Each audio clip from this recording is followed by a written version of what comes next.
Are you an adventurer looking to take your hunt to the next level? Then you're in the right place. Welcome to East Meets West Hunt with your host, Beau Martonik.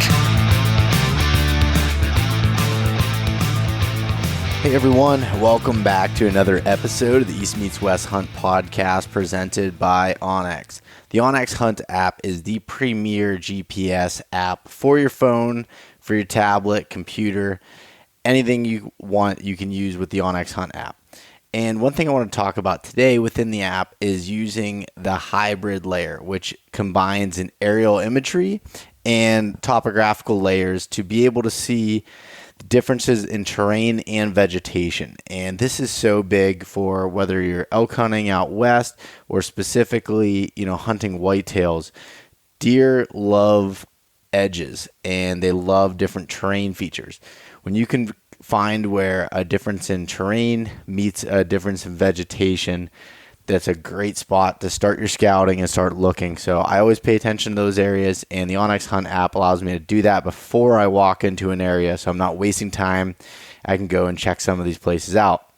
If you want to use the onX Hunt app yourself, head over to onxmaps.com, and the coupon code EMW will save yourself 20% off of the app. The University of Elk Hunting, so Corey Jacobson and Elk 101 have created the most comprehensive and complete resource for increasing your elk hunting knowledge, confidence, and hopefully your success. This course has everything in it from beginning to end, from planning an elk hunt through scouting to learning about elk behavior to common mistakes people made, all the way to getting your bull out of the field. And with a 1-year membership to the course, you'll also have access to the UEH mobile app, which puts all the content from the online course right in the palm of your hand, anytime, anywhere, with or without cell connection. So it's really cool to be able to have all those features in there. Plus, you get some discounts from Elk 101 partners that can help save you some money as well. If you head over to elk101.com and use the coupon code EastMeetsWest, that'll save yourself 20% off of the online course. And last but not least, Tethered. So Tethered has taken the saddle hunting game and taking something that was lacking in gear and being able to come out with the lightest weight, safest, elevated hunting platform available in gear.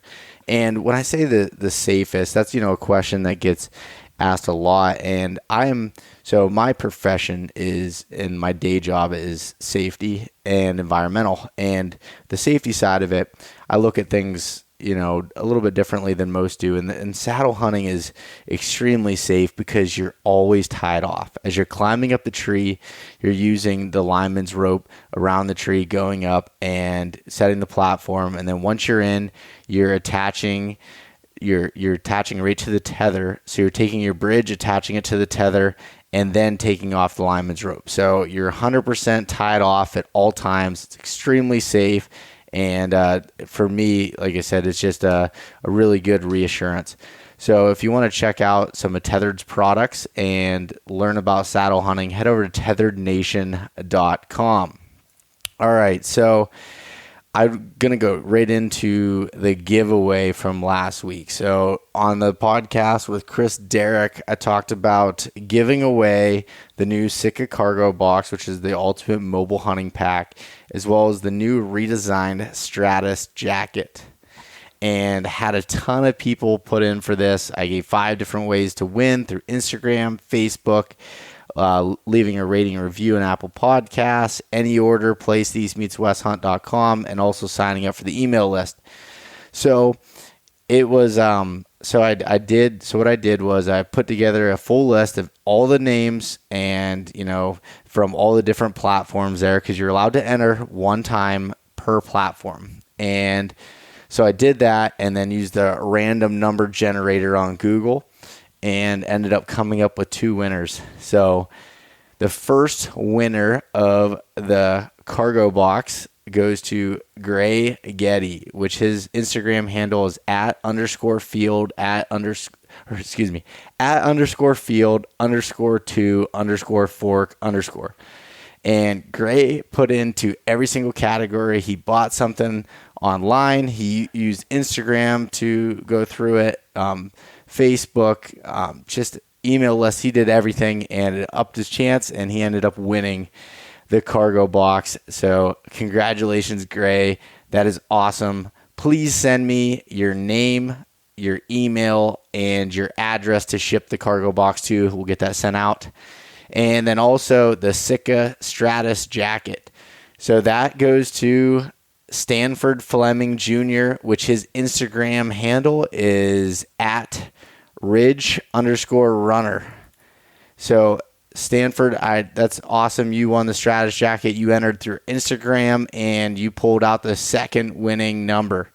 So congratulations, and thanks again to Chris Derrick and Sitka Gear for doing this awesome giveaway. Both of you guys, please send over your name, your address, and your email. And for you, Stanford, please get me your size for the Stratus jacket as well, and we'll get that sent out. Again, thanks everyone for the support and allowing companies like Sitka Gear to be able to help give back to these things. Such a cool thing. Super pumped about that to get you guys your new gear. All right, so the next thing I want to talk about here is I was doing some summer scouting here recently, checking some trail cameras. Haven't looked at what's on the cards yet. Going to do that after I get done recording this. So I'm super pumped about it. Glassed some logging cuts with no luck as far as finding any bucks here tonight. But really, really excited about that. And just got back from a trip to Colorado to visit my brother and some friends where they did some fly fishing, and which I've never fly fished before, so I was more of a spectator. But it was really cool to watch them, do their art there and fly fishing. And I really don't want to get into it because it's just another hobby that's going to be time consuming, expensive, and I know that I'll get completely engulfed in. So trying to stay away from that. But anyways, on today's podcast, I have Dr. Karl Miller coming on. So I've recorded this podcast with Karl way back in January on a hunt with Sitka Gear at Latitudes Outfitting in Ohio. We were out there doing some testing for Sitka Gear, and so I got to sit down in the cabin with Dr. Karl Miller and talk about deer senses. So this one is awesome because normally if you're talking about things that are like anything to do with the biology and stuff, it can sometimes be dry content. Well, Karl is a complete opposite of that, and he makes it, enjoyable and realistic, and he's a hunter himself, so everything ties in. This one has probably more knowledge in it, more things you can pull out than anything as far as when it comes to deer and deer hunting and understanding their behaviors. So I'm really pumped to release this. I held it for a while just to wait until it was closer to deer season, but I've been really looking forward to getting this podcast out. So hope you enjoy the podcast with Dr. Karl Miller. And again, congratulations to the winners of the Sitka Gear giveaway. And if you would, head over to Apple Podcasts, wherever you listen to the podcast, and leave a rating and review. That helps out so much to the podcast here. So thank you for listening. All right, we're live. Dr. Karl Miller, how are you doing? Doing great, Beau. Thanks for coming on here and talking with me. I'm excited about it. Well, I think it'll be fun. Yeah. So we're sitting here at hunting camp in Ohio. We're doing a little bit of hunting with Chris Derrick from Sitka Gear and Owen Murphy at Latitudes Outfitting. So it's been a pretty good couple days here. Well, it hasn't been bad for January in Ohio. Yeah, the weather's been kind of nice. Yeah, we were joking a little bit about it because it's not January type weather for Ohio, but for you, coming from Georgia, this is cold coming from Georgia, but yeah. But being a Pennsylvania boy originally, it's a kind of a half breed here. Yeah. So. Yeah, and it's funny, a little background. Karl and I are both from the same area, which you had left. What, 40 years ago? About 40 years ago, yeah. And now you're a Georgia boy. Now, yeah, my heart still lives in the mountains of Pennsylvania, though. Yeah. So cool. Carl, I wanted to start out by, having you give a little bit of background on yourself and, some of the stuff you do there. Well, I'm a professor of wildlife ecology and management, primarily working with deer management, deer ecology at the University of Georgia. I run the deer lab there for about 33 years now, about half a year to go before I'm done down there. But we've done a tremendous amount of work on whitetail deer management, whitetail deer habitat. But one of our focal areas has also been whitetail deer sensory capabilities, how they perceive the world through the sense of smell, through the sense of sight and sound and so forth. Okay. And that's kind of, how I've got to know you has been through Sitka, which you've helped out with developing some of their gear, apparel. Right, we did a major project with their Fanatic. Just came out last year. Yeah, the new Fanatic, and now we're pursuing some other avenues as well. Yeah, and it's great funny. Group of people to work with too, by the way. Yeah, I think that's so cool. Especially it speaks on the gear that they're putting out by going to these type of levels to really understand it, not just what a human perception is. Yeah, I have done very little work with commercial operations in the past, trying to be academic. But Sitka, they do things right. They put the science behind the product they develop. Yeah, I think that's really cool, and like I said, especially with you coming from Pennsylvania and getting to, understand some of that, it's interesting. And just so everyone kind of knows what we have going on here, we're sitting in this cabin and, I guess we're in Pennsylvania now. Just we're on the border. Yeah, right? We're right on the border. We're hunting Ohio, though, because Ohio's hunting season still. Yeah, and it's kind of like a live podcast, as we have a cat here that's sitting here attacking some of the podcast bags and equipment, and I don't really know what she's doing, or he. I'm not sure. I don't know I want to ask what it was just doing. Yeah, I don't either. But yeah, so that's interesting. So you've been doing this for a number of years. What made you kind of want to get into that? I grew up in a family that deer hunting was part of, northern Pennsylvania. That's what people do, right? Yeah. And I just was in love with the animals since day one. And I went to school, pursuing different degrees until I finally had a chance to go to the University of Georgia and work on my PhD, working with whitetail deer with one of the world's renowned experts at the time, Larry Marchington. And he and I became quick friends and did an awful lot of work together. And then once I finished my degree, they hired me on there, and I've been there, like I said, for 34 years since then. Wow.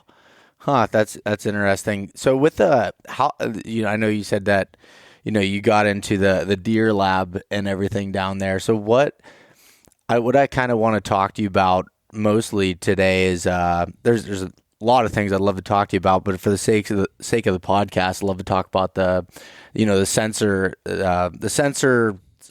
Sensory perception. Sensory perception. Yes. That's. I'll coach you along here on. Yeah, I'm gonna need help. You know that, Carl. But yeah. So that's. I want to get into a little bit. The eyesight, the smell, and sound. Which again, these are a lot of the projects you've been working with Sitka on, and it's just super interesting to me as a hunter and everything else to kind of understand some of these things. Yeah, and I think one of the neatest ways to start off talking about this is how many times I get the question by outdoor writers or even hunters is, how's a deer sight compared to ours, or do deer hear better than us? Is their nose better than us? And well, the answer to all those is yes and no, because they're different. And the point is, between deer sensory perception and our sensory perception, they're not better or worse. A deer is better at doing things that a deer does. We're better at doing things that a people does, right? So, they're built around basically three things, and all their senses are revolve around those three things, the three things that are most important to a deer. What am I going to find, or how am I going to find something to eat? How am I going to keep from being eaten? And how am I going to make another one of me? In other words, how do you communicate in a social environment? So everything that a deer does has to revolve around one of those three questions. So when we look at their sensory perception, it has to fit into one of those categories. And they're very good. Their senses are very well adapted for one of those three things. Mm-hmm. And in some ways, for what we do, our vision or our sense of hearing might be a little bit different than a deer's. It might be better for what we do, but for what a deer does, they're finely tuned to their environment. Yeah, and that's what makes it so tough of an animal to hunt and pursue, because they're experts at their game. And it makes it very difficult for us to actually do the research on it, because we have a human bias on what we think they're seeing, but they really or smelling, or they're doing something very different. So we have to rely a lot on physiology, behavioral studies, anatomical studies, just to try to get an idea of what we think the deer are perceiving. Okay. And what did it take you to have that mindset, shift to be able to figure that out and take out the human element of it? Well, I think one of the most important things you can do when you first start out is just watching deer and watching what they're doing, and asking the question, why are they doing that? Instead of asking, how does a deer perceive something from a human perspective? What are they actually seeing? What are they actually doing there in those situations? Mm-hmm.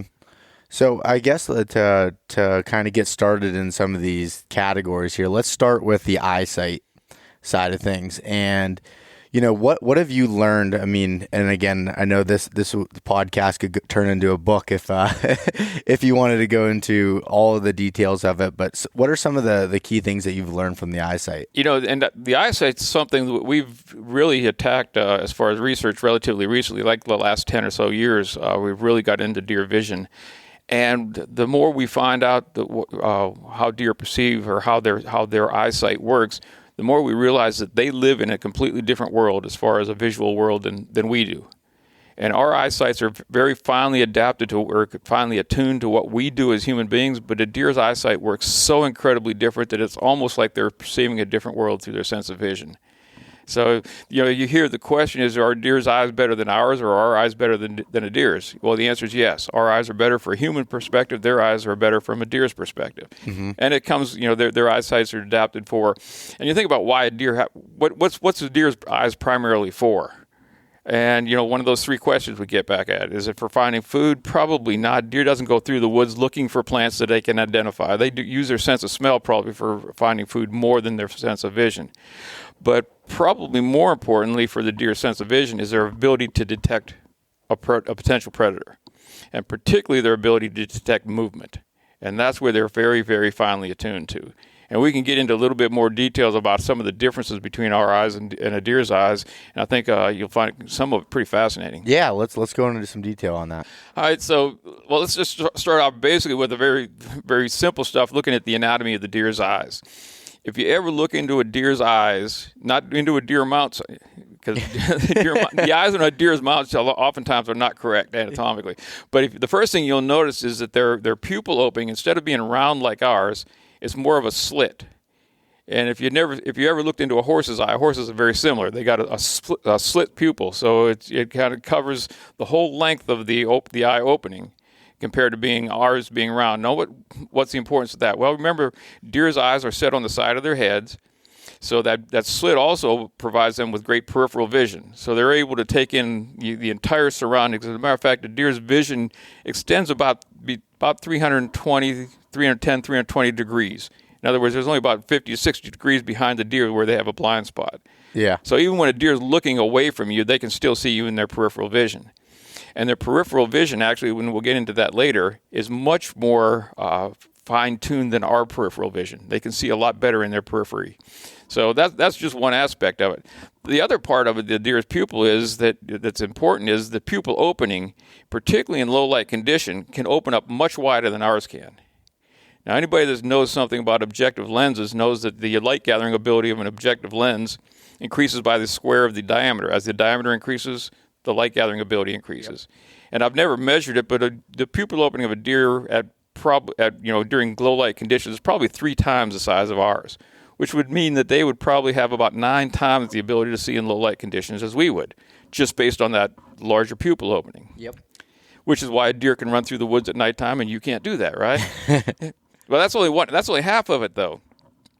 The other half of it is that, everybody knows that a deer's eyes shine at night, right? Yep. Well, how does that work? Well, what there is behind, as light goes through the eye, it goes across the lens and then hits the retina in the back of the deer's eye. In the back of a deer's eye, and matter of fact, in the back of an eye of a lot of nocturnal animals, like an alligator, a raccoon, a whippoorwill, and so forth, they have this reflective layer called a tapetum. And that tapetum then reflects that light after it goes over the rods and cones on the back of the deer's retina. It reflects that light back over the rods and cones a second time, which is what causes the eye shine. Which means that you just took that 9 times the ability to see in low light conditions and doubled it. So now we're up to 18 times the ability to see in low light conditions. So a deer at nighttime is perceiving a much brighter world than we are. Okay. So, that's just a very basic beginning of some of the aspects of a deer's vision. Mm-hmm. Now, one of the questions we oftentimes get is, are deer colorblind? Do they see in black and white, or do they see in color? Well, we kind of put that to bed a number of years ago. We found out deer do have both rods and cones. Rods are what we see in black and white. Cones and in low light conditions. Cones are where we get our fine fine visual acuity, but it's also where we see our color. But the fact that we have cones doesn't necessarily mean that a deer has cones doesn't necessarily mean that they can see color. What gives an animal the ability to see color is the photopigments that are on those cones. Now, we see in 3 primary colors, and that's because we have 3 photopigments on our cones, a red, green, and blue, right?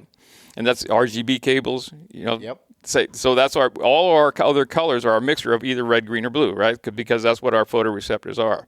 A number of years ago, we actually went into the deer's eyes and traced out on the cones how many photoreceptors they had. And it turns out deer don't have 3 photoreceptors, they have 2.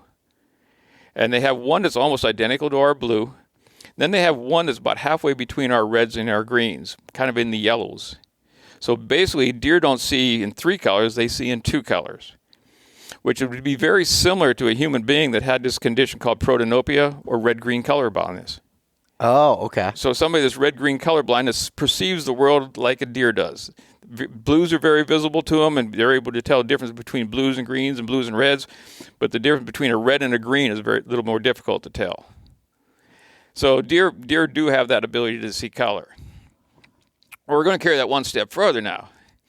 That was just going based into what we could picture on the deer's photopigments. Yep. Now, there's a very big difference between our ability to see those colors, not only just based on the photopigments, but also on some aspects of the deer's eye and how they're distributed. It turns out that deer have a tremendous ability, much better ability to see blues than we do. As a matter of fact, their ability to see blues is 20 times our ability to see blue. Think about that next time you wear blue jeans to the deer stand. Yeah. I mean, that's very vivid to a deer. And why is that? Well, there's 2 reasons. One of which is, in the human being's eye, in our lens, we have a yellow filter. And what that yellow filter does is it filters out some of the ultraviolet light coming through our eyes so we don't burn out our retina, but it also filters out some of the blue light. It's kind of like putting yellow shooting glasses on. Okay. And, you put yellow shooting glasses on, actually it increases your clarity a little bit, right? Yep. But and it makes things a little bit brighter. And so, but that also reduces your ability to see blues when you put yellow shooting glasses on. So in deer, the difference is they took their yellow shooting glasses off. Okay. Because they don't have that yellow filter. So that means the blues are actually getting through the lens and getting back to the photoreceptors a lot more so than they are in the human. So now it gets even more complicated than that. And this is going to get a little technical, but it's really important for people to understand this because this is kind of the key to deer vision. In the human being, all our cones, or the highest density of our cones, which gives us our visual acuity, are in a very small spot right in the middle of our eye called the fovea centralis. So when a human being is looking at something, our eyes are active all the time, moving, looking far, looking close. They're able to get far vision, near vision. That's called accommodation. But when we're reading, our eyes are moving. When we're looking at the woods, our eyes are constantly moving. If you ever look at a deer, or if you want to see something very similar, look at a horse. When they're standing there, their eyes don't move. Their eyes are almost stationary. They move their head somewhat, to get different perspective. But they're not actually moving to follow movement. They keep those eyes stationary. So our visual acuity comes at a very individual spot, and our cones are focused on that individual spot. The blue and the red and the blue and the yellow cones in a deer's eyes are very different. The blue cones are distributed all over the retina. So what they're seeing in their peripheral vision is exactly what they're seeing when they're looking straight ahead. Okay.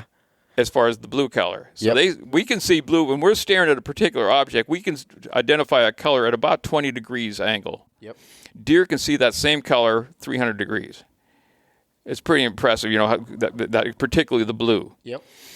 Okay, so that's one aspect. And before we go on to the yellow, the questions a lot of people then ask is, well, why would they be adapted to see blues? Why is blues important for them? Mm-hmm. Well, think about what time deer are most active. Nighttime, in crepuscular time, yeah. morning and evening, when there's a lot of ambient blue light out there. So they're figuring in on that stuff. During the daytime, you've got a lot of all the types of wavelengths out there. But as you get towards dusk and then into the nighttime, there's a lot more blues, so they're focusing in on a lot of those blues. And blues carry more energy than the longer wavelengths, so their ability to pick up movement again is very good. Okay, so that's the blues. Now, if you look at the distribution of the yellow cones, they're actually along a band all the way across the back of the retina. So in the yellows then, when a deer is looking at any individual spot in any direction, they're seeing the same thing in the same clarity. Okay. Which it's actually their clarity at a stationary object is much less than ours. So how this all fits together now. When a deer's standing looking at a stationary object, their visual acuity, and we actually measured their visual acuity, is actually pretty poor. Say, well, I know deer have very good eyesight. No, deer do have good eyesight when something is moving. When something's moving. But a stationary object, how many you've walked out into the end of a field, right? Yep. And you've seen this deer out in the end of the field. You look down there and say, there's a deer at the end of the field. What's the deer say?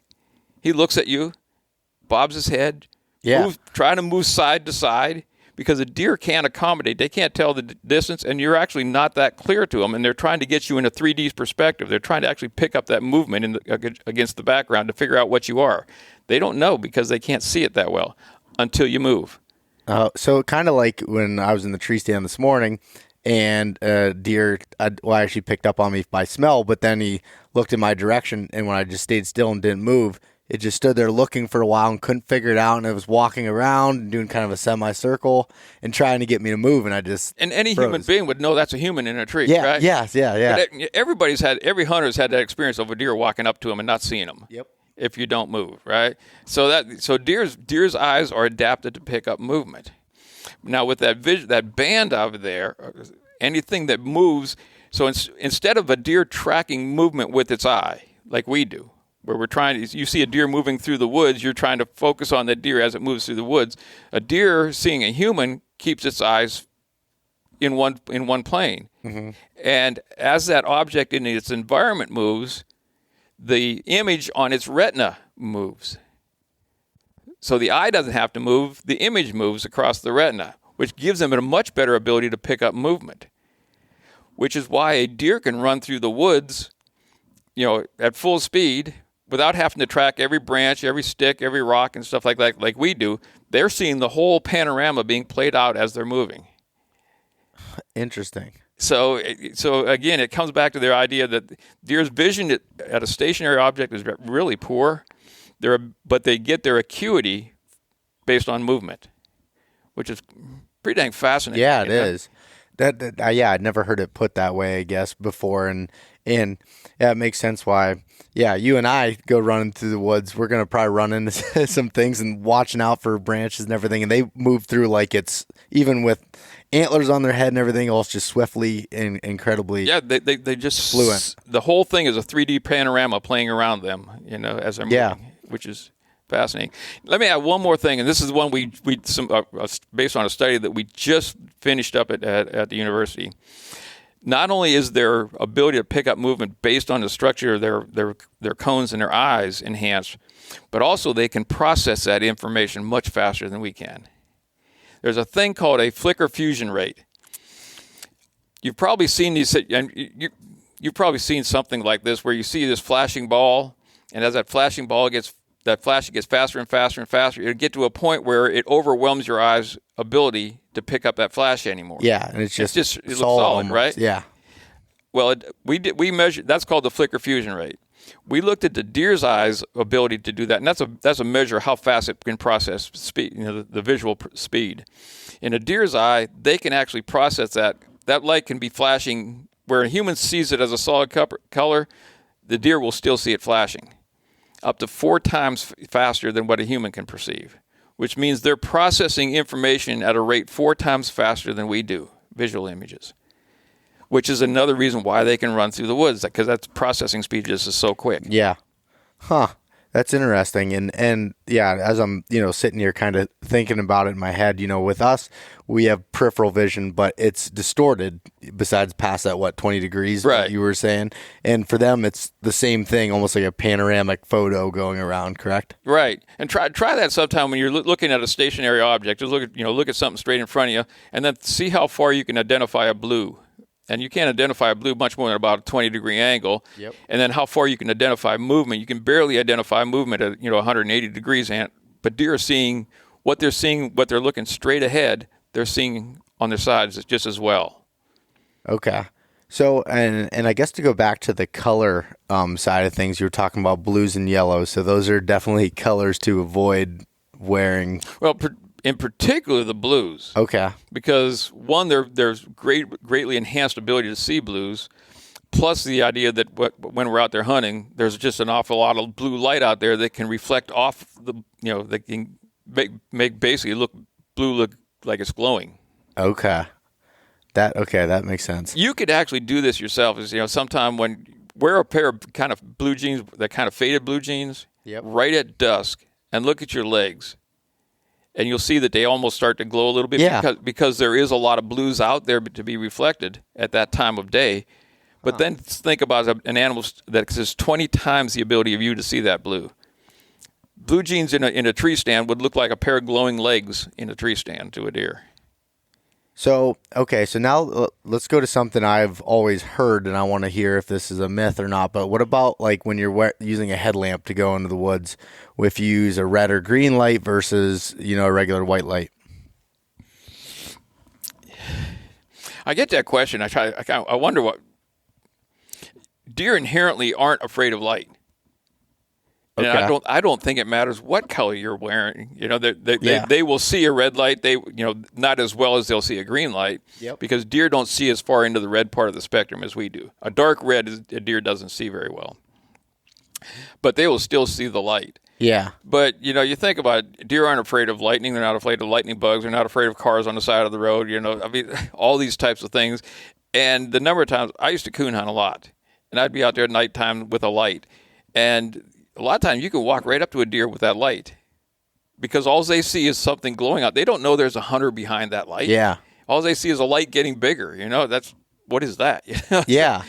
And a matter of fact, there's many times that I've been out in the woods where you shine a light on a deer and they're more afraid of the shadow that they are casting on the other side of the deer than they are the light itself. And I've actually had deer move towards me because of that. Oh, that's interesting. Yeah, because that's one thing I've always heard, and I've noticed too, like just from my own just hunting a bunch, that if I'm going into the woods, say a half hour before it comes light, I spook more deer than if it was an hour before, where it's darker with my headlamp on and stuff. I've walked right past deer with my headlamp on, going to my tree stand, and had zero issues when it was really dark out versus trying to sneak in, just as it's, about to get light without one on. And I would agree 100% with you because, there is no reason for a deer to be inherently afraid of a light. Yeah. And again, this is just, I had zero science to back this up, but for myself, I've talked to other people, friends, buddies that have said they don't use a headlamp walking into the woods, and I'm like, I use one at night, and they're like, aren't you afraid of spooking the deer? And I was like, I haven't seen a correlation to that. Now, if you're in there early enough, a half hour, 45 minutes, if you spooked the deer, that deer would have been gone anyway. Yeah. And any deer that's coming by you wouldn't have seen you coming in anyways. Gotcha. Okay, that makes sense. That's always something I've wanted to kind of know the answer of there. Yeah, I've never really worried about that much. Interesting. And okay, so the other thing that I would like is to talk a little bit about with vision is the importance of, so with say camouflage patterns or anything else, do you see, is that something that's important, or do you think? I mean, I know you said the movement is the biggest thing, but what can you kind of get away with a little bit more? Yeah, I think most camouflage is sold to hunters based on human vision, not on deer vision. Mm-hmm. That somebody says, well, that looks like it's got oak leaves and stuff like that in there, so it must look like the woods. Well, I don't think that's as important to deer because they're not that, their visual acuity of looking at a stationary object is not that important. We've all had occasions where deer walked right up to us wearing something besides camouflage, right? Yep. So they're not inherently, the camouflage that's built towards the human eye doesn't necessarily mean it's built towards the deer's eye. I think the two biggest important things when the developing of a camouflage is, one is the colors and what wavelength that camouflage is reflecting, particularly if it's got a lot of whiteners or brighteners in that camouflage that reflects a lot of blues, which means any camouflage that's got a lot of white in it will reflect a lot of blues. Mm-hmm. And then the other one is how well it can break up the perception of motion. And so the different patterns that they have within that kind of this one the pattern, the basic pattern that Sitka has is very good at doing that, is breaking up that movement. And I think there's still some work could be done that can actually improve that ability to kind of mask movement. But that's going to be a tough nut to crack into the future. But, yeah. I think if you can come up with that as a camo, that's going to be very, very effective. But again, coming back to it, it's masking movement and masking and kind of matching colors to the environment. Not necessarily matching the pattern, but matching the color reflection. And back to what you said, to a deer's vision, not a human perception. Right. Yeah. Right. So in other words, anything that's reflecting a lot of blues is probably not good, particularly in a situation where it gets a little trickier than that. If you're in a situation where you've got a canopy or something where there's underneath the canopy, there's not a lot of blues because a lot of the blues are getting absorbed by the leaves. So if you got something that's in the blues under the canopy, that's going to reflect a lot. But if you're like the gray sky that we have out there in Pennsylvania right now, or most of the winter time, where you got a gray sky, a camo pattern that kind of matches the blues up there would be important. So you've got to match the background and match the hues in the background as it relates to the deer's ability in their two photopigments on their cones versus the photopigments that humans have. Okay. All right. That makes sense. I know that's a tough question to be able to ask, but I always wondered, there's people that say, oh, you don't need camouflage or the mimicry patterns or versus something like an optifade pattern there. So there's one other aspect I think, and this one, and I don't have any science to go with this, just hunting observations. Yeah. But a lot of people wear camouflage, but they will leave their hands and face exposed. And the hands and face, particularly the face, if you ever watch a deer look at you, what they're cueing in on is your eyes. Yep. And same thing that we do when we're looking at deer. We look at their eyes, right?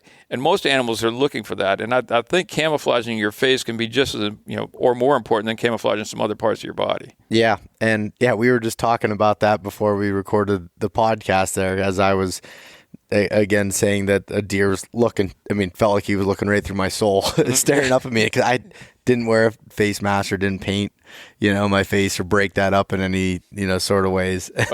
How many times have you been out in the woods hunting and where you saw a deer off to the side or something like that, and you look around and then until you make that deer doesn't move until you make eye contact with it. Yeah. And as soon as you make eye contact, they know that. Yep. Yeah, and they can feel you looking at them, or they're doing it, through their visual. But right. It's almost like they sense it, Yeah, that's kind of the way I've always thought of it. All right, well, that's interesting.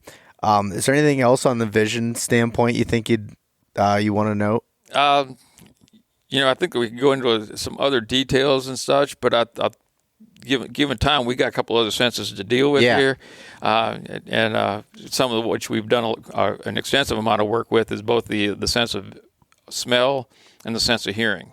Okay. And let's start with the sense of hearing first, because that's a relatively simple one to deal with. Are deer's ears better than ours, or are ears better than a deer? Yeah. Let me ask you that question. What do you think? In my own mind, I think the deer has better hearing than us. Everybody would say that. we tested the deer's hearing, and there's another group of researchers in Ohio that tested the deer's hearing, and it turns out their hearing is really not that much better than ours. It's actually not that much different than ours. And you say, oh, bull, right? Yeah, that's what I feel like. Yeah. But think about this. You're sitting on a stand, and you're looking at a deer out in front of you, and you hear a squirrel running behind you or something like that. You turn around to see what that was. The deer never lifts his head, right? Yeah. Okay, but the deer, all of a sudden you're watching that deer, and all of a sudden the deer hears something, lifts its head, and there's another deer coming. They knew the difference between a squirrel and a deer. The point being is, a deer knows what it's supposed to hear and knows what it's not supposed to hear. They live in the woods 24 hours a day, 7 days a week, 365 days a year, and we don't. Yep.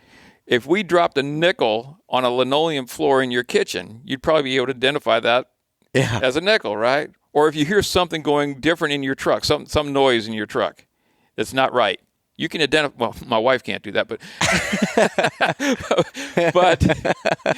you hear what you know what's right, and you know what's not right. And the same thing with a deer; they know what they're supposed to hear, and they know what they're not supposed to hear. And the cadence of a human being walking through the woods is different than anything else in the woods. And unless you can mimic the sound of some other animal, the deer will pick up that in a heartbeat, that cadence. Yeah. So, their ability to hear is really, like I said, it's not that much better. It's just that they know what they're supposed to hear. Now, that said, there's some slight differences associated with that. Deer actually hear a little bit better into the higher frequencies than we do. We hear somewhere around the 2 to 4 megahertz. They hear about the 4 to 6, which is not a major difference. But they hear higher frequencies. They don't hear the low frequencies quite as well. But the important thing is deer also have these large external ears, which gives them ability. It gives them actually two abilities. One of the abilities is to locate the source of a sound, so that they can actually identify exactly where that sound is coming from because they're able to move the ears around. Mm-hmm.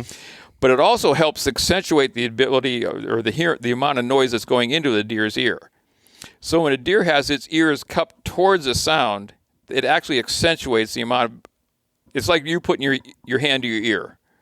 You actually increase the ability to hear, right? Mm-hmm. But what that also does is reduces your ability to hear behind you. So when deer's ears are cupped towards you, their ears are probably better than ours. When they're turned the other way, they're worse than ours. It just helps, guide that sound into their ear canal.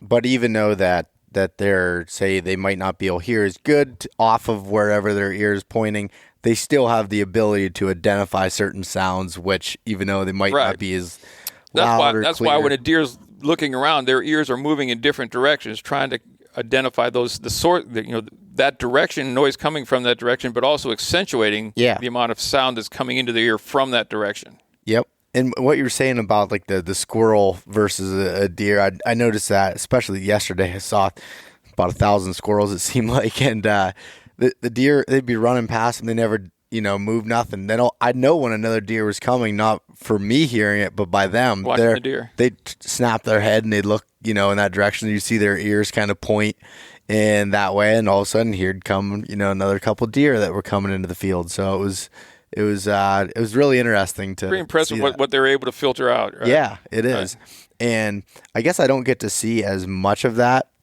where you grew up and where I live in Pennsylvania because I don't see as many deer. so it's tough to see how they react around others. Well, it used to be in northern Pennsylvania when you had too many deer. I grew up in that area when there were too many deer up there. There were plenty of deer. Yeah. Which is why there's not so many deer up there now, right? Yep. Yeah, that's funny. So I guess from a hunting perspective, and things like, they notice, your footsteps, notice brushing against a tree, I'd imagine. Can they pick up on like things like that, or? Yeah. Metal on metal. Metal on metal. Yeah. Yeah. That's everybody knows that, right? Yeah. Any bow hunter's experienced that at some point, right? Yep. Or squeaking of your boots on a stand or anything along those lines. They're different. It's out of their normal. Okay. So I think I'm following along with you there. Well, there's one thing I noticed, kind of funny, just the other day while I was sitting in the stand, I was talking to my wife, and I had her on speakerphone. And as I was talking to her, this little button buck come by, and I was just talking to her, and this button buck looked at me, And I was still talking to Renee and looked at me, then just went on. Like, it didn't even care. I don't know. Well, that's a button buck for you. You know, they're not the wisest creature that God put on the earth. That's funny. Yeah, you're not going to find a 3.5-year-old or older deer doing anything like that. They didn't get 3.5 because of that stupidity. Right? Yep. Yeah, that's funny. All right, so let's go into the last thing, their sense of smell. And you said this one, it can be pretty complicated. Yeah, and this is one of the, and it's obviously the hardest one for us to crack, because compared to a deer's sense of smell, our sense of smell is pretty much non-existent. Mm-hmm. So a way to think about this, how important is a deer's sense of smell? What is it primarily used for? We talked about those 3 questions the deer asks. What am I going to find to eat? And that's probably the most important thing, because deer don't go walking through the woods with a dendrology textbook looking for different plants or identifying plants that are edible. They smell them. They can tell a good acorn from a bad acorn just by smelling it on the ground. They don't go looking for acorns on the ground. They use their nose. You've experienced that. Yep. You hear a deer picking up acorns, they sound like a little vacuum cleaner snuffing the ground, right? So most of what they're picking up is by the sense of smell. And they can tell what's palatable, what's not, what's good to eat and what's not by the sense of smell. It's important for predator avoidance, but it's probably not their primary mechanism of predator avoidance. Everybody worried about being scent free and stuff like that, but the sense of smell is great as long as the deer's downwind. Yeah. But if the potential predator is downwind of the deer, the sense of smell is worthless for predator avoidance, right? So instead of worrying about whether you're going to have all kinds of scent-free clothes and stuff like that, just make sure you're downwind of where the deer is supposed to be. Yeah. Hunt the wind, right? Yep. Hunt smart. And then the third aspect is how they communicate with each other. And I think that's probably underestimated how important that is in the deer world, because a lot of their communication, although they do have some sounds that they make, different types of grunts and snorts and stuff like that, probably most of their communication is either through body posture or through the sense of smell, and they communicate a lot through the sense of smell. There's a lot of sources of those different scents. We've been able to identify 7 different glands that deer have, some of which we know a lot about and some of which we don't know anything about. If you want to go into each one of those, we could do that. Yeah, there's so one that, there's actually 2 that come to mind that I know of. I have probably not extensive knowledge on the other ones, but the preorbital gland that I've seen from my own use, I put preorbital gland scent on a licking branch of scrapes, and what I found was through just my trail cameras that they seem to use that year round, even though they might not paw up the ground and use the scrape. Normally they I don't know if it's some sort of form of communication, but they'll always go and rub up against that. Yeah, that's kind of interesting you say that, because we have found no indication that the preorbital gland is active as a scent gland in the whitetail. Really?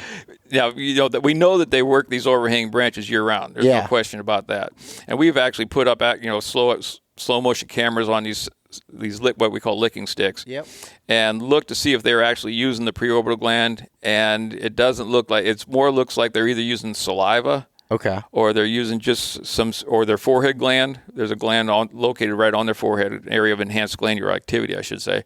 Or they're using some other source we don't know about, but it doesn't look like the preorbital itself is the source of that scent. Okay. Interesting. Although there's 2 occasions where I see in deer where that preorbital gland is flared wide open, and one of which is when 2 bucks are about to get into a tight encounter. Yep. They're sidling up to each other. They're walking stiff-legged. They got their hair all erected. They look, twice the size of them. Yep. That's called piloerection. Their ears are pinned back, and usually their preorbital glands are flared wide open. Now, whether that's a chemical signal or a visual signal, I don't know. The other time is when a doe is nursing a fawn. The fawn's underneath the doe, and the doe's around the backside of the fawn taking care of yesterday's nursing. Usually that doe has her preorbital gland flared open as well. Again, that could be just a visual signal. Okay. But I'm not saying that it's not a scent gland, but we haven't been able to show any activity that it changes over time, the activity of the gland or the composition of that gland changes either over time or related to different sexes. Maybe we're just not smart enough to figure it out yet, but I don't think that's as important a one on the head There's actually 3 glands on the deer's head, and one of them being the preorbital gland. The other 2 are, one's called the forehead gland, and that's located between the ears and the eyes, in the forehead patch, which is not an actually gland itself, but it's an area where there's the skin glands have enhanced activity that are actually in response to testosterone. They increase their activity. Okay. That should start your wheels turning a little bit. Increased testosterone during the fall. Yep. What are they producing? They're producing a scent. That scent is actually left when they're making a rub on a tree. These bucks are making these rubs not to strengthen their neck, not to get rid of their velvet, but they're making these rubs out there to leave a scent out there for other deer in the area. And we've been able to train dogs that they can actually identify that there's a deer scent on that thing for up to 7 days after that buck makes a rub. And other deer at times will respond to those rubs as well by smelling them, and even does at times will respond to those rubs by smelling them and licking them. Mm-hmm. So next time you watch a buck make a rub, watch how they're doing it, because you'll notice that a lot of times they'll rub it and they'll stop and smell it, lick it a little bit and rub it some more, and they're not rubbing their antlers so much as the base of their antlers and their forehead patch. And that forehead patch, those are what are called apricot glands, and they're under the influence of testosterone. So they become more active at the time. That's why you don't see, when they're in velvet, obviously they're not going to rub up against a tree, but you see them at a certain time of the year is when you're seeing the rubs coming up. And that is a form of communication. What they're communicating is they're communicating to other bucks that I'm in the area. Yep. Remember what they're doing at this time of year when they're making all these rubs is they're setting up their dominance hierarchy. So every time they meet a buck, they don't want to have to get into a fight. They're doing these pushing matches, all this sparring and stuff like that, but they're letting other bucks know where they are at all times. In other words, you're making your scent. This is my area.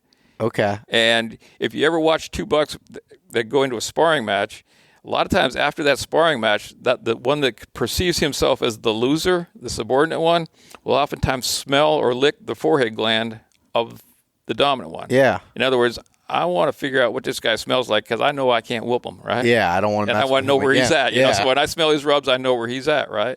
So not only that, the does respond to that as well. They're leaving their scent out there, broadcasting the does, say, "Hey, I'm in the area when you're ready," right? And that would be okay. From some of the things I've learned from scouting and everything else is a lot of times when you say you find a buck bed or anything out that would be on a point, you have some rubs that are leaving that bed and whatever their exit trails or entrance trails are, and they're kind of sounds like they're doing that to establish, hey, this is my zone, this is where I'm bedding, this is my area. Yeah. And if you remember me, and usually when you end up having these dominant fights during the rut is at times when bucks, they already have their established dominance hierarchy, pre-rut. But during the rut, they expand their range, looking for does, and they encounter bucks that they aren't familiar with at that time. Yep. And at the same time, their testosterone level is higher. They think they're dominant, so that's when the fights occur. Okay. So. Yeah. Okay. And a lot of people don't realize how many rubs that a buck can make in a year too, and it can be into the thousands. Yeah. For an individual, a mature buck makes a lot more rubs than a smaller buck will, but they can make, some of our estimates can be as much as 10 to 15 a day. Really? Yeah. So if you, someone that's hunting a specific rub, that's your chances aren't that good. No, but depending on you can location. start finding patterns of these rubs. Yeah. And you can start figuring out a deer's movement. Through time. Now, obviously, you can use that patterning to figure out how they're changing as far as food resources as well. Early in the season where they're around egg fields or something, there are going to be a lot of rubs around the egg fields. But once that crop is harvested, no sense hunting around those rubs because the buck's going to be in the acorns, right? Yeah. Until the rut. Then he could be anywhere. Oh, yeah, exactly. That's interesting. So with you were talking about the forehead gland and the preorbital. What's the other one that's on their head? The third one's actually a gland that's located on the inside of the deer's nose called the nasal gland. Mm-hmm. And it was found. We found it at Georgia, 20-some years ago, and it's a type of sebaceous gland that very likely isn't even a scent-producing gland. Because you think about it, having a gland inside your nose is not the best place to produce a scent, right? Yeah. Because after you smell something for so long, you lose your ability to smell that smell. So, and it's probably these sebaceous glands produce a kind of a fatty material. And if you think about it, a deer's nose, well, let me get a little more technical. Every hair on a deer's body has a little sebaceous gland associated with it. just like every hair on your body has a sebaceous gland associated. That's what kind of makes your skin get oily, right? And it's a way of protecting the skin, protecting the hairs and so forth so it doesn't get brittle. Well, the end of a deer's face, they got this black ball there that doesn't really have much for hairs there, so they don't have any sebaceous glands there. So it's kind of like our lips, where it's an area that could get chaffed or chafed.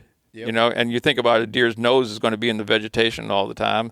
So, you know, it's probably something, you see a deer lick its nose a lot of time. Yep. It's probably something that's using more as an emollient. It's kind of like a natural chapstick for the deer, you know? Okay. You know, that's my best guess of what that's. That would be helpful if we had something like that, right? I wouldn't have to lose my chapstick all the time. You'd have to stick your tongue up your nose. Yeah, all right, good point. So, that won't quite work. Yeah, that probably wouldn't work well in public. It wouldn't look right. So when we're talking about, think about this also when we're talking about the sense of smell. That thing at the end of a deer's nose, end of the deer's face, that black thing is not the deer's nose. Mm-hmm. That's just where the opening to the nasal passages. The nasal passages then go all the way up, and the actual nose, where what's called the sensory epithelium, or this part of the part of the nose that actually identifies those scents or receives those scents, is way up by the deer's eyes. So they've got all this. Oh, you've probably seen when a deer's nose being that long. The question is, why does a deer have a long nose? Well, there's a couple reasons for that, but think about it. Here's a deer that spends a lot of its time feeding on vegetation or feeding on the ground, but it's still a prey animal.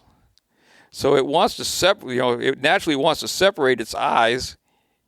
If we had to do that, our face would be right in the vegetation or right square on the ground, right? Yeah. So a deer doesn't. It wants to have its eyes back away from that vegetation so it doesn't get poked in the eye, or so it can still watch for predators while it's feeding. So what nature did is actually push the deer's mouth and nose further away from its and gave it that long space there. Huh. Now, so the deer's nose actually, or where it perceives that scent, is actually, again, way at the back end of that, and there's what's called the nasal epithelium. Mm-hmm. And it's an area where basically there's little extensions from the brain. It's hard to describe exactly what, without technical terms, but they're kind of little extensions from the brain that actually pick up these scents. And it's very folded in there. There's a tremendous amount of surface area in there. And all those sensory epithelium is where, each individual odor is picked up. Now, a deer has to have a receptor site for any particular odor. So there's certain odors that it probably smells very well, and so there are certain odors that might not smell quite as well. It's even conceivable that there may be odors that we could smell better than a deer could.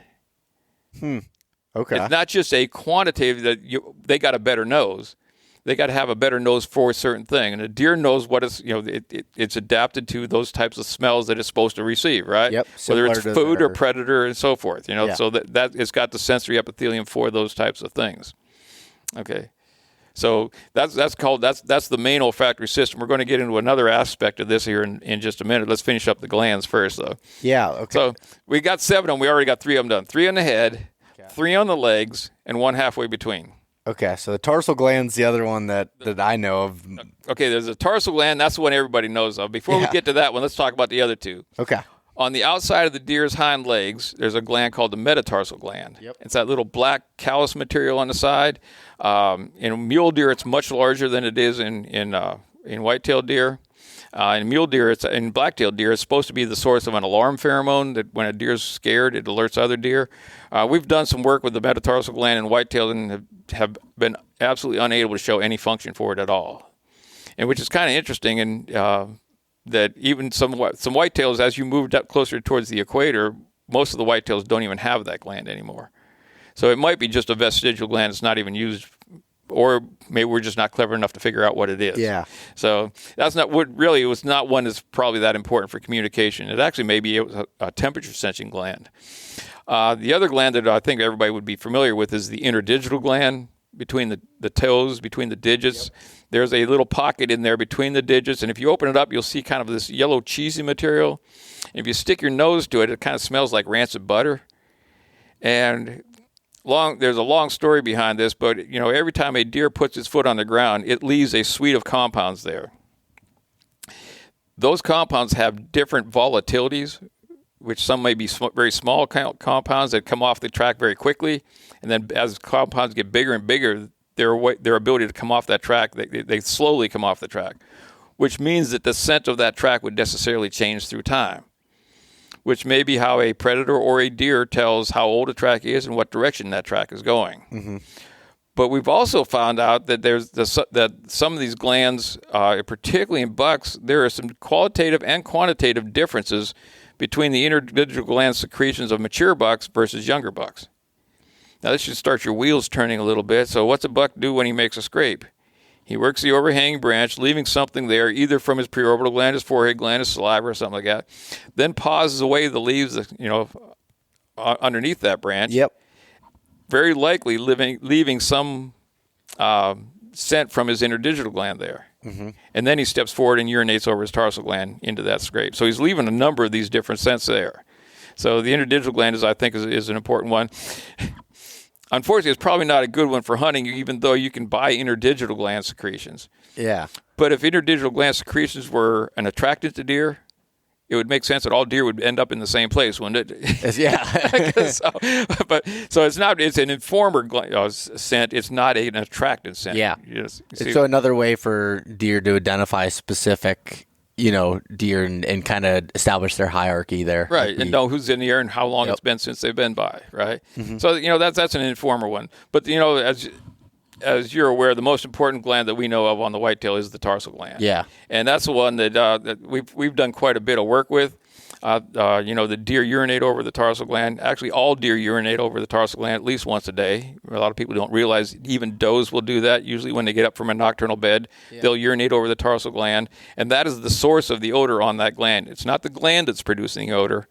It's the urine that's on that gland that produces the odor. Even day-old fawns urinate on their tarsal gland.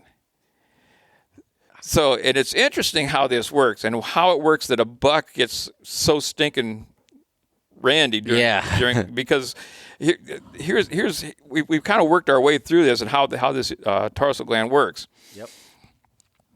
The tarsal gland, if you look at the tarsal gland, those long hairs on the tarsal gland, underneath those long hairs, there's these grossly enlarged sebaceous glands that produce this kind of fatty material. And this fatty material then goes out and coats these hairs with this fatty material.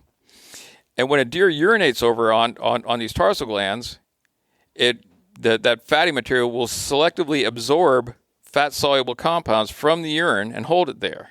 Mm-hmm. Now, the problem is anything coming out in the urine, by definition, has to be water-soluble. It can't be fat-soluble, right? Mm-hmm. Because urine's water-based. Well, it turns out there's a lot of things that going around inside a deer's body, just like in your body, that are fat-soluble compounds, but they go around in the bloodstream in a water-soluble form because the liver makes them so. They take these fat-soluble things and make them water-soluble by conjugating them, things like testosterone, cholesterol, and so forth. Because they become now water-soluble, the kidney can grab a hold of them and they can be excreted in the urine. So you got a fat-soluble compound now that became a water-soluble compound so it can be excreted in the urine, but you still got the problem. Now you got a water-soluble compound and you got to try to absorb it onto a fat. Well, it turns out it gets even more complicated than that. When a deer urinates on there, it leaves a lot of that urine in there. But you think about that warm, moist, nutrient-rich environment is a tremendous place for the growth of bacteria. Mm-hmm. And there's a certain type of bacteria that actually makes its living out of breaking those bonds between those conjugated steroids and releasing the free steroids. So you've probably smelled fresh buck urine straight from a bladder, right? Yep. And it doesn't smell like a tarsal gland. No. If you take that thing and expose it to air, or set it off to the side over a day or two, once the bacteria have a chance to work on it, it will start to take on that aroma of a rutting buck. Yeah, the one that we all know. Right. Well, so basically, the tarsal gland is just urine that's been degraded by symbiotic bacteria working with the deer. Yeah. To make a buck stink as bad as a buck stinks. That's interesting and I know during the rut, so we have a camp, up in northern Pennsylvania, and whoever gets the first buck kind of like during the pre-rut rutting phase there, it's usually, my dad's taught me this, but fighting to try to cut it off so we could have that cut those tarsals off and take them with us to create a scent drag or do anything else like that. And the tarsal work, but if you took fresh buck urine, it wouldn't work. It wouldn't work. Because it's absorbing things out. Now, think about what's going on in a buck during the rut. All of a sudden, its testosterone levels going out the roof. Yep. And, well, think about this. Any athlete that they're going to do a steroid analysis, what do? They make them pee in a jar, right? Yep. And it's the same thing with the deer. It's the change in the urine composition during the rut and the frequency of them rub urinating that produces that scent. Huh. Yeah, that's interesting. One thing, it's funny because I love fresh tarsal glands. If I can get one of them during the rut, I've definitely found deer come into them. I actually had a bear follow one of those scents, and the one time it was archery hunting, and I tied it on a string and carried it in. And actually, it feels disgusting talking about all those different things where, basically that they're peeing on their leg there, and then the bacteria takes over as I'm sitting there handling it and then wiping my nose and eating food. That's a good point I was actually going to bring up. We've identified a lot of the different bacteria that are occurring on the tarsal gland, and there's things like staph and listeria and, a lot of nasty stuff. Yeah. So the next time you mess with a tarsal gland, don't put a chew tobacco in or poke your eye or something. Yeah. Wash your hands, right? Yeah, now I'm feeling like, wow, I'm a dirtbag. But that's funny. Okay, so one more aspect I want to talk about as far as let's get back to one more gland we haven't done. Yeah. There's another gland halfway between the legs and halfway between the head, and it's only on boy deer. So you know where it's at, right? Yep. There's a gland called the preputial gland, and it's located at the end of the deer's penile sheath in what's called its prepuce, or foreskin, basically. Yep. And if you ever want to see this gland, we don't know for sure what this gland's for, but we think it might have. Well, I'll get to that in a minute. But next time before you get out of deer, you probably notice that coming out of the deer's penile sheath, there's several long white hairs that kind of protrude from that. If you before you get it out, kind of roll that penile sheath back. Make sure nobody's watching you do this. Especially with a camera, you'll be Facebooked. Yeah. But you roll that penile sheath back, and where that hair is inserted into, I'm not going to tell you how we found this thing either, but where this hair is inserted into the skin, you'll see this almost grape-like cluster. Yeah. And that's, again, those large sebaceous glands, just like under the tarsal gland. Now, it may be that this gland is used for some kind of pheromone, or it may be just some type of lubricant. Just like we saw in the nasal gland in the nose. You think about where else besides the nose it would have an opportunity to get chafed. Yep. It's kind of an emollient there as well. So, it's probably not as important as a scent gland. So the important glands for the deer is obviously the forehead gland, the tarsal gland, and the interdigital gland. Yeah. So out of all these things, I'm going to say it's probably the least thing that I'm going to look forward to is rolling back the penile sheath and the preputial gland. Right? Yeah, Yeah, I'm going to get these terms down, but you can amaze your friends now, man. Oh yeah, or be the front of the jokes for the rest of the night. There you go. Have another one, guy. Right? Yeah, exactly. All right. Last aspect to talk about when it comes to scent, is how do does let bucks know that they're ready? Yeah. And you hear all this stuff about doe and heat urine and so forth. Based on all of our studies that we've done at the University of Georgia, that a doe does not communicate her estrus status to a buck through her urine. Okay. That should surprise a lot of people. Yeah. There's a lot of companies that make money off of that. There are. And I'm not saying that they aren't attractive. Doe urine is not attractive. But we've actually taken does that we knew were in heat with a teaser buck, gone straight into the bladder and got their urine from them, or got freshly voided urine, and found no more attraction to that to bucks than to mid-cycle urine. Okay. So, but we did find that if we took some vaginal secretions from these does, that there was significant more attraction. Okay. So maybe they can pick up a little bit. But think about this. If a doe wants to communicate to a buck that she's in heat, yep, and a doe usually urinates sometime between around 10 to 15 times a day, all of a sudden she's left 10 to 15 places for a buck to check out for a doe in heat, and she's in number 16. Mother Nature isn't that sloppy. Yeah. It doesn't make sense. Wouldn't it make more sense that she would carry that scent with her? And in fact, that's what she does. She carries that scent with her. And it's either coming from her reproductive tract or maybe her whole body permeates that scent as well. Okay. But a buck can tell that basically smelling. And if you ever watch a buck that's about to mount a doe, he always goes up and checks her back end. Always checks back in. Checks the tarsal gland and then checks the vulva area to confirm that this doe is in heat. Yeah.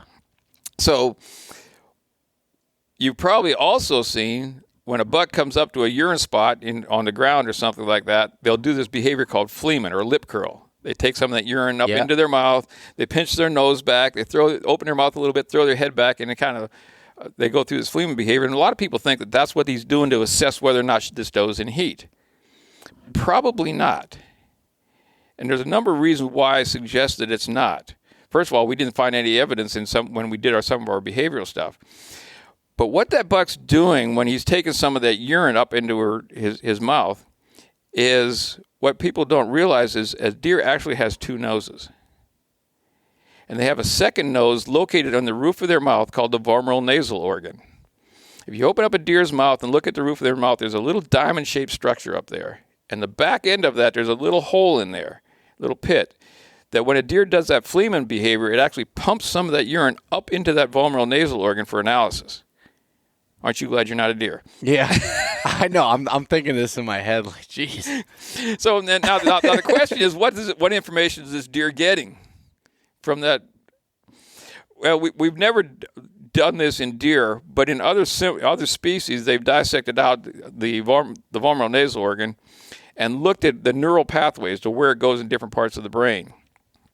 And it goes to what's called an accessory olfactory system, an accessory bulb, not the main olfactory system, which is then connected to a very primitive part of the brain called the hypothalamus, which controls the deer's physiology. In other words, it bypasses any part of the deer's brain that controls behavior. So in other words, that deer's getting some information, but it doesn't even know that it's getting. It's not like it says, it smells food, then I should eat, or I smell a predator, I should run. It's getting something, it's affecting his physiology. And it's particularly his reproductive physiology. In other words, it's making him want it more. Yes. It's more like a natural Viagra probably than it is, for lack of better terms. But it's affecting his physiology to make sure that he's in peak reproductive condition at the same time she's in peak reproductive condition. Okay. So it makes him want it more, but it also raises his testosterone level, it increases his libido, it increases probably his may actually affect his sperm content, her sperm count or something, but it's affecting his physiology, not necessarily his behavior. Only affecting his behavior as a result of that, right? Yeah. It makes him more of a stud in response to that. I'm sure glad humans don't do that. That'd be awkward going out to the bar and seeing guys doing that. Yeah. That's funny. So, I had no idea about the one inside the mouth there, and the reason for next time you look at the look at the Yeah. roof of a deer's mouth. Does have this as well, and lots of other animals. A horse will do the same thing. That fleeman behavior. Yeah. That lip curl. Okay. So in response to some odd smell. Yeah. But Interesting. So along the lines of smell, all right, there's something that again, this is a myth or something that a lot of hunters look at as, all right, the basis between someone wearing, rubber boots versus leather boots walking in. Do you have any thought process on that? Again, the first thing I would say is walk in where you don't expect the deer to be, first of all, right? Yeah. That's number one. Yep. Obviously, something wearing leather or, any type of textile versus on vegetation, you're going to have more of these scent weight-based kind of wafers adhered to them. Any trapper will tell you that rubber boots by far are going to be beneficial compared to leather boots. Unless you may, while you're getting gas at the gas station wearing your rubber boots and you step in a puddle of gasoline or grease or something. Clean rubber boots, walking into a stand is by far the best thing to do. Yeah. Okay. But as far as like again, going back to something you covered right at the beginning, was with, the scent control side of things. Is there a way with external products or anything else to really actually cover your scent, or is that more of a... There are a lot of things out there you can do to reduce scent. Yep. You cannot eliminate it. Yep.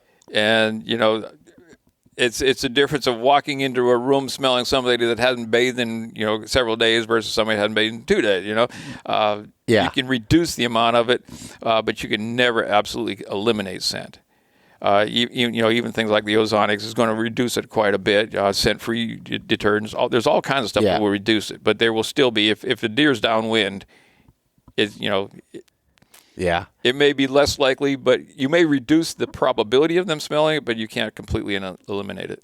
And the way I've always taken scent control is there's so many things I feel like you can do, and I've tried going through that where I'm stripping down at my truck, getting out, putting all my clothes out of the sealed tight tote and all this stuff, and now I got to the point where I was like, that's not any fun as far as for me with hunting. So I'll wash my clothes in scent-free stuff, and I put the scent-free deodorant on, and the same thing with showering. But I'm like, real right now, as we're sitting here, I'm about to go hunting this afternoon, and I'm sitting in my hunting clothes inside the cabin. But, I keep coming back to the point, hunt smart. Yeah. Yep. People used to kill deer long before there were these products. Native Americans killed them with a stick and a rock. Yep. That if you hunt smart and hunt downwind, there's no way they could ever smell you. Yeah. Yep. You see these people that go through all these extremes for scent control, and then they're wearing bad camo, where they're wearing blue jeans or something like that, or they're fidgeting in their stand. Yeah. Think of it's just not scent. There's all kinds of other things, and the sense of vision is much more important to deal with when it comes to deer than sense of smell. Yeah. Particularly if you're downwind. The sense of smell is out of the picture then. Yeah, definitely. That's so interesting. And one of the other points that you said that was really interesting to kind of go back to is with the smell and, less being in the urine versus, on their body, and certain places. But you mean the doe and heat? Yeah. Like with the doe and heat was like, so if you're hunting in an area and a hot doe comes through, it's a hot doe because all of a sudden these other bucks are coming out. And if they were just, pissing in a certain area, then they're gonna, they wouldn't be able to track it. Now this doesn't mean doe and heat urine can't be effective. Yeah, because we know that urine's important for deer. They pee all over their gland once a day. They got a specialized organ in the roof of their mouth for analyzing urine. Bucks pee and scrape. So urine is important in communication, but probably not for the reason a lot of it's sold in that it communicates estrus. Okay, yeah, that makes sense. Interesting. Yeah, there's a lot of points there that I hadn't thought of or makes more sense to me. That again, there's a lot of myths and things that you think about with that. That's very interesting. There's a lot of old wives' tales out in the woods, man. Yeah, there is, and it's I love hearing it being backed up by research and science and everything that has been able to be done with it. And one of the other biggest things that was an eye opener for me was just like the deer's vision, like that we talked about, and a human perception versus, because that's the way I always was. I remember the first time I was introduced to Gore Optifade and Sitka, I was like, why would I wear that when I can wear something that look like a tree? You know? Exactly. And I didn't, but not to mention, even from a human perception, some of those other mimicry patterns from a distance, you still see the outline of a person. Mm-hmm. Better, than right. Yeah, the Optifade was based off. That's based off science, and it was based off some of the deer science we did a long time ago as well. Yeah. And Sitka's continuing that research. Yeah, that makes sense. So when you retire, do you think you'll still be doing some of these other things? Oh, that's when I retire. That's when I start playing. That's when you start playing. you get to go on business trips. That's AKA just hunts. like Ohio with a bow. I like business trips with a bow in my hand. Yeah, that's not too bad at all. All right. Is there anything else, Karl, that you think that we should talk about here? I know there's a million things again you could go into. Yeah, I guess the last thing is if you have any interest in some of the stuff we've done in Georgia at the Deer Lab there, our website there. You can get a taste of it. It's called UGA Deer Research, .org. If somebody wants to visit that, they can see some of the stuff we currently got going on, or maybe actually download some of our science papers and stuff. I'd definitely recommend checking that out. I remember I was looking at it. I don't remember how long ago, but I saw even you have like links to other podcasts you've done talking about these things, and a whole bunch of other research articles. So, and there was one research thing I was going to talk to you about when we talked about this ahead of time. You said I need to get Andy Olson on to talk about the Pennsylvania deer study that we could talk about that, but I think Andy was the one that lived it. I don't want to take his thunder from him. Get Andy, because he lived with those deer for a couple of years and knows those deer. The idea of going into northern Pennsylvania and putting GPS collars on a bunch of mature 3.5-year-old and older bucks is kind of interesting. We've learned a lot about deer movement in the big woods like that. Yeah, and it's not like you would see in farmland situations.